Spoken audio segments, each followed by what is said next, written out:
सर्व दर्शकांचे आपल्या या TGNC न्यूज चॅनलमध्ये स्वागत आहे, जे की एक यूट्यूब बेस्ड न्यूज चॅनल आहे।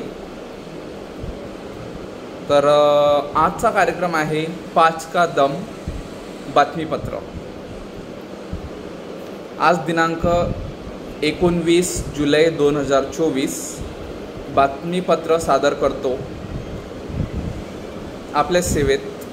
बातमी क्रमांक 1, रोहित मांडलेचा मृत शव ताब्यात घेणार नाही, त्यांचा मूळ मारेकराला त्यांच्या मूळ मारेकऱ्यांना अटक करा।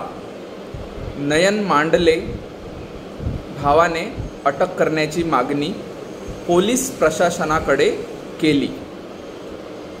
पुढील बातमीकडे वळूया। बातमी क्रमांक 2,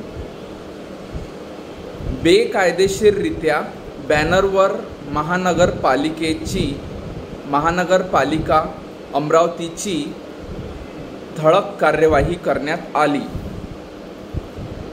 कार्यवाहीत अतिक्रमण पथक श्याम चावरे तसेच ऋतिक शेहवाल, अतिक्रमण यंत्रणा व पोलीस प्रशासन उपस्थित होते। पुढील बातमीकडे वळूया। बातमी क्रमांक 3, IAS पूजा खेडकर पुणे प्रकरणात पूजा खेडकर कायद्याने अपात्र आहे, तरी आयोग त्यांचे निलंबन करण्यास दिरंगाई करत असताना दिसून येत आहे। पूजा खेडकरने नियमांना धाब्यावर बसवून कायद्याचे गंभीर उल्लंघन केले आहे असे निदर्शनात येत आहे। बातमी क्रमांक आता पुढील बातमीकडे वळूया। बातमी क्रमांक 4,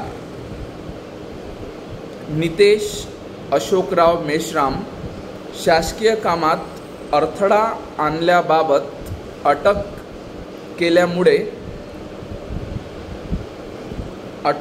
नंतर पोलीस कस्टडीमध्ये नितेशचा मृत्यू झाला। त्यानंतर कुटुंबीवासियांनी SP सरांना प्रकरणाची सखोल चौकशी करून न्याय मिळवण्याची मागणी केली। नितेश हा चांदूर रेल्वेचा रहिवासी होता। तुर्तास कोणताही निर्णय न दिल्याने अखेर भीम आर्मीचे जिल्हाध्यक्ष रितेश तेलमोरे यांच्या नेतृत्वात मृतक निलेश मेश्राम यांच्या नातेवाईकांनी दिनांक 18 जुलै 2024 पासून पोलीस अधीक्षक कार्यालय समोर आमरण उपोषणास सुरुवात केली। ही घटना दिनांक 10 जून 2024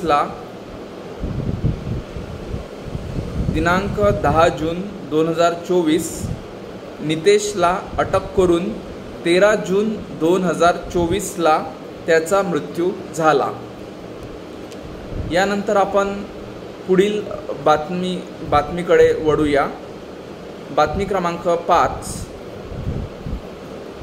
पॉलिटेक्निक तसेच इंजिनिअरिंग प्रवेश प्रक्रियेला ऑनलाईन पद्धतीने सुरुवात झाली असून शहरामध्ये प्रवेश घेण्याकरिता विद्यार्थ्याचा ये-जा करण्याच्या प्रमाणात वाढ झालेली दिसून येत आहे।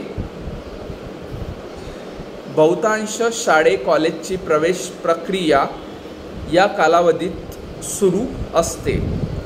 तर प्रेक्षकांनो, हे होतं आजचे बातमीपत्र। या कार्यक्रमामध्ये आपण मला ऐकून घेतले याबद्दल आपलं धन्यवाद। हा कार्यक्रम होता 5 का दम बाय TGNC आणि आपण पाहत आहात टील जनरल न्यूज चॅनल आणि हे एक pure YouTube based news channel आहे। संपूर्ण विदर्भातील तसेच महाराष्ट्रातील चालू घडामोडी तसेच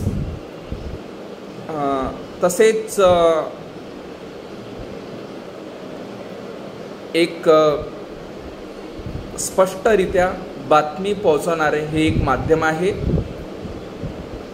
धन्यवाद। मी थांबतो, आपली रजा घेतो।